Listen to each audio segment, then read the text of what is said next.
Bismillahirrahmanirrahim. Assalamualaikum warahmatullahi wabarakatuh. Innal hamdalillah nahmaduhu wa nasta'inuhu wa nastaghfiruh wa na'udzubillahi min syururi anfusina wa min sayyiati a'malina may yahdihillahu fala mudhillalah wa may yudhlil fala hadiyalah.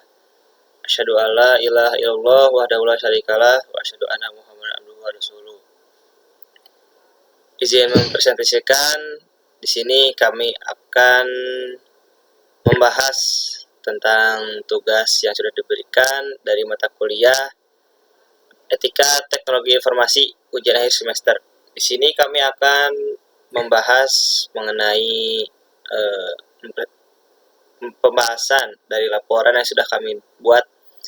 Judulnya yaitu Etika dalam Penggunaan dan Penyebaran AI, Deepfake, serta Konten Manipulatif. Boleh di next.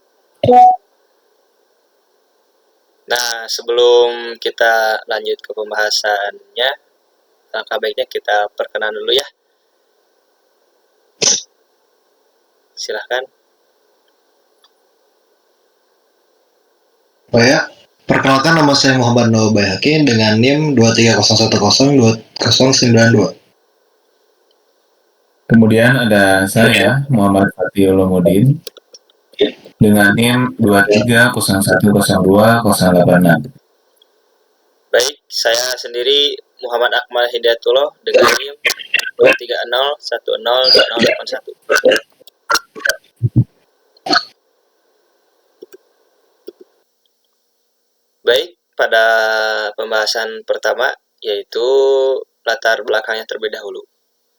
Deepfake adalah teknologi AI yang merekayasa visual dan audio untuk meniru wajah atau suara secara realistis. Meskipun bermanfaat di hiburan dan pendidikan, deepfake disalahgunakan untuk menyebarkan informasi palsu, merusak reputasi, dan memanipulasi opini publik. Hal ini menciptakan tantangan besar karena publik makin sulit membedakan fakta dari rekayasa. Kemajuan teknologi AI ini telah menciptakan peluang luar biasa dalam berbagai bidang seperti hiburan dan pendidikan. Salah satunya ini bentuk teknologi yaitu deepfake. Deepfake ini sering disalahgunakan untuk menyebarkan informasi palsu, merusak reputasi tadi, dan memanipulasi opini publik.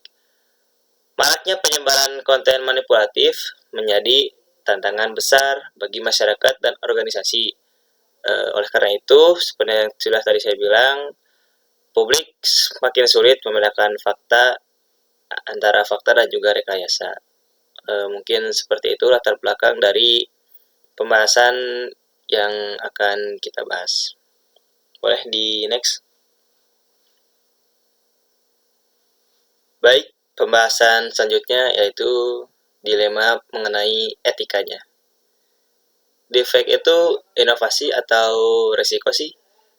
Teknologi deepfake ini menimbulkan dilema etika yang kompleks. Di satu sisi, deepfake menawarkan potensi kreatif yang besar dari pelestarian sejarah hingga hiburan imersif. Namun, di sisi lain, kemampuannya untuk memalsukan kenyataan menghadirkan resiko serius.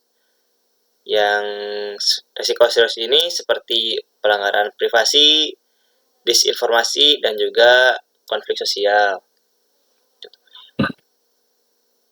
Misalnya, contoh resiko serius yang seperti pelanggaran pada dilema etika ini itu video palsu seorang tokoh publik yang mengeluarkan pernyataan kontroversial dapat dengan cepat merusak reputasi dan menyesatkan masyarakat. Bahkan jika di kemudian hari terbukti tidak benar, inilah mengapa diperlukan pendekatan etis dan kolaboratif dari berbagai pihak untuk mengelola teknologi dengan bijak. Jadi intinya kita harus bijak dalam penggunaan AI, yaitu kita harus bisa menggunakan AI itu dengan bijak agar kita tidak menyalahgunakan AI. Boleh di next.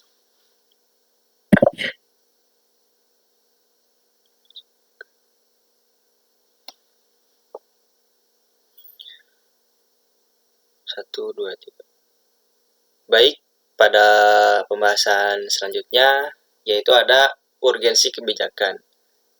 Organisasi perlu kebijakan internal tegas untuk yang pertama, di sini ada melindungi integritas informasi.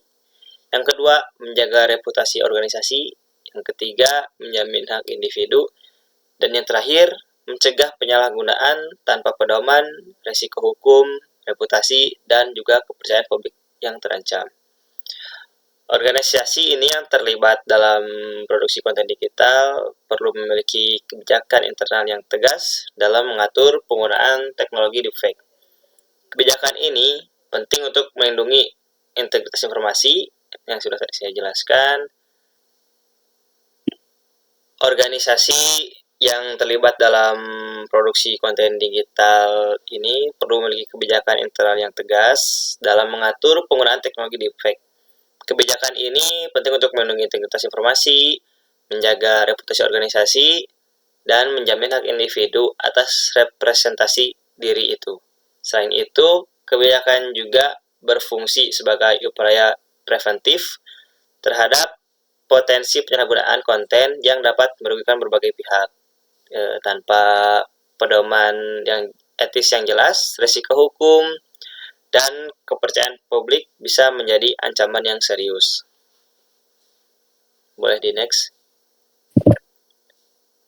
Baik, pada pembahasan mengenai definisi istilah AI deepfake akan dijelaskan dan dibahas lebih rinci oleh Muhammad Fatih Ulumuddin. Silakan. Baik, terima kasih. Pada pembahasan definisi istilah, jadi untuk menghindari kesalahpahaman, kebijakan ini menetapkan definisi penting. Nah, ada beberapa istilah yang dipakai di definisi ini. Yang pertama adalah deepfake atau deepfake adalah konten visual atau audio yang diciptakan menggunakan AI meniru elemen manusia dengan presisi tinggi. Nah, lalu berikutnya ada konten manipulatif, yaitu merujuk pada segala bentuk media digital yang sengaja direkayasa untuk menyampaikan pesan menyesatkan. Sementara itu, yang terakhir ada penyalahgunaan deepfake terjadi ketika teknologi ini digunakan tanpa izin atau dengan maksud merugikan, seperti penyebaran hoax, pornografi non-konsensual, atau pencemaran nama baik. Nah, berikutnya ada prosedur operasional. Dalam produksi konten, tim kreatif harus menjalani proses verifikasi etis oleh tim pengawasan media. Konten yang menggunakan AI atau teknologi manipulatif wajib dilengkapi dokumentasi teknis dan pernyataan etis. Konten hanya boleh dipublikasikan melalui kanal resmi organisasi setelah lolos verifikasi dan wajib mencantumkan label seperti konten hasil AI. Penggunaan wajah atau suara individu memerlukan persetujuan tertulis. Jika terjadi krisis seperti penyebaran konten palsu, organisasi wajib merespons dalam waktu 24 jam melalui klarifikasi resmi dan penyelidikan internal yang objektif. Berikutnya ada pedoman etika. Organisasi menekankan prinsip transparansi, integritas, dan perlindungan hak individu dalam setiap konten manipulatif. Konten wajib diberi label dan penjelasan konteks secara jelas. Seluruh materi harus melalui verifikasi sebelum disebarluaskan untuk menghindari kesalahan informasi. Penggunaan wajah atau suara seseorang tanpa persetujuan tertulis dilarang keras. Selain itu, organisasi melarang penyebaran hoax, ujaran kebencian, pelecehan, atau konten manipulatif yang merugikan masyarakat. Pelanggaran terhadap pedoman ini akan dikenai sanksi tegas sesuai kebijakan internal. Nah, Berikutnya ada tujuan kebijakan. Tujuan dari kebijakan ini adalah untuk menetapkan batasan etis dan prosedural terkait produksi dan penyebaran konten berbasis teknologi manipulatif. Kebijakan ini bertujuan mencegah penyalahgunaan, menjaga kredibilitas organisasi, dan melindungi hak individu. Selain itu, kebijakan juga dirancang untuk meningkatkan kesadaran dan akuntabilitas di kalangan internal organisasi. Memastikan bahwa semua pihak memahami resiko dan tanggung jawab penggunaan teknologi ini. Oke, cukup. Dilanjut oleh berikutnya. Baik, selanjutnya mengenai pembahasan dari ruang lingkup akan dijelaskan dan dibahas oleh Muhammad Nawam Bayhaqi. Dipersilahkan. Baik, selanjutnya merupakan ruang lingkup. Nah, kebijakan ini berlaku bagi seluruh individu dan unit kerja dalam organisasi, termasuk tim kreatif, penyedia konten, agensi pemasaran, dan juga mitra media. Nah, semua pihak yang terlibat dalam produksi atau penyebaran konten digital ini wajib memahami dan mematuhi kebijakan ini, termasuk risiko etis dan hukum yang menyertainya. Nah, hal ini mencakup pelaksanaan aktivitas yang transparan, akuntabel, dan sesuai dengan regulasi yang berlaku, baik nasional maupun internasional. Next. Nah, untuk studi kasus fiktifnya, kita menunjukkan bahwa divisi pemasaran membuat video CEO yang berbicara dalam berbagai bahasa menggunakan deepfake. Nah, video tersebut disebarluaskan tanpa label yang memadai atau seperti dibuat oleh AI.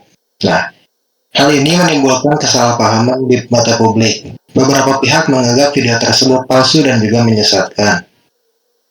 Sebagai respons, organisasi melakukan audit internal, mengeluarkan klarifikasi publik, mewajibkan pelatihan ulang untuk tim pemasaran, serta memperbarui kebijakan pelabelan dengan menambahkan watermark dan metadata yang transparan. Next. Nah, evaluasi dan implikasinya. Evaluasinya menunjukkan bahwa kebijakan ini efektif jika diiringi pengawasan dan pelatihan yang konsisten. Keberhasilan kebijakan tampak pada meningkatnya kesadaran etika dan berkurangnya risiko hukum dan juga reputasi. Secara sosial, kebijakan ini menjaga kepercayaan publik dan melindungi masyarakat dari manipulasi oleh deepfake tersebut. Nah, implikasi moralnya adalah komitmen pada nilai kemanusiaan, sedangkan dari sisi ekonomi, kebijakan ini membantu organisasi menghindari kerugian akibat krisis reputasi atau pemutusan mitra bisnis. Next. Nah, kesimpulannya, teknologi deepfake dapat menjadi alat inovatif sekaligus ancaman yang serius, tergantung pada cara penggunaannya. Kebijakan etis ini menyeluruh menjadi kunci dalam memastikan bahwa teknologi ini digunakan secara bertanggung jawab.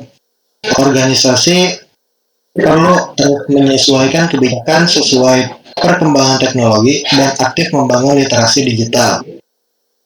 Kebijakan ini bukan sekedar formalitas, melainkan komitmen jangka panjang untuk memadukan etika dan teknologi demi membangun ekosistem digital yang adil dan juga manusiawi.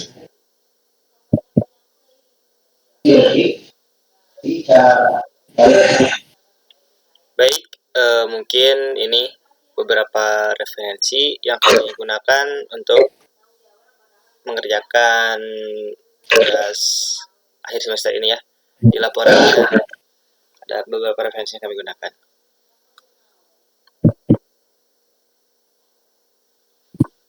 Nah, mungkin cukup sekian ya yang bisa kami presentasikan mengenai etika dalam penggunaan dan penyebaran AI deepfake serta konten manipulatif.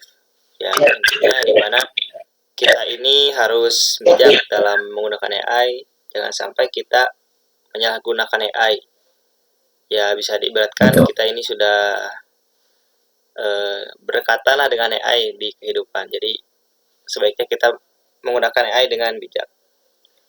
Cukup sekian saja, ditutup dengan doa. Nasrum minallahi wa fatun qarib wa basyiril mu'minin. Terima kasih. Wassalamualaikum warahmatullahi wabarakatuh.